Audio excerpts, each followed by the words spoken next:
Ողջույն սիրելիներս, այս անգամ գտնվում եմ Թարաթմբում ու եկել եմ մասնակցելու կուրկուտի փառատոնին։ Առաջին անգամ Թարաթում գյուղում տեղի ունենում կուրկուտապորի փառատոն։ Եկեք շրջենք եւ տեսնենք ինչ է իրենից ներկայացնում կուրկուտապորը։ Ապորի բաղադրության մեջ մտնում է ձավար, հավի միս, սպիտակ բանջար եւ լոբի։ Իսկ հավի մսի փոխարեն նաեւ անում են ղաուրմայով, որը ել ավելի համեղ է ստացվում։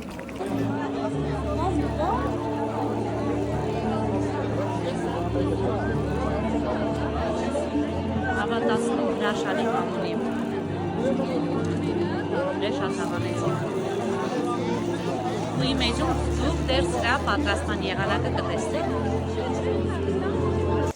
Տեղի բնակիչները գեղեցիկ տաղավարներ էին պատրաստել, վաճառում էին իրենց ձեռագործ աշխատանքները, իրենց պատրաստած չրերը, գաթաները եւ շատ գեղեցիկ հյուրասիրություններ կազմակերպած։ Բոլոր տաղավարներում կար համտեսի անկյուն, որտեղ մեծ սիրով հյուրասիրում էին բոլոր հյուրերին։ Առաջին անգամ էր նման փառատոն կազմակերպվում այդ գյուղում, որը կոչվում էր Կորկոտապուրի փառատոն։ Իսկ երկու պարը ել ավելի գեղեցիկ եւ տրամադրող էր դարձնում այդ տոնախմբությունը։ Հուսով եմ նման տոնախմբություններ դեռ շատ կլինեն, ես էլ սիրով կներկայացնեմ։ Իսկ եթե հավանեցիք իմ հոլովակը, չեք մոռանալ բաժանորդագրվել եւ թողնել մեկնաբանություններ։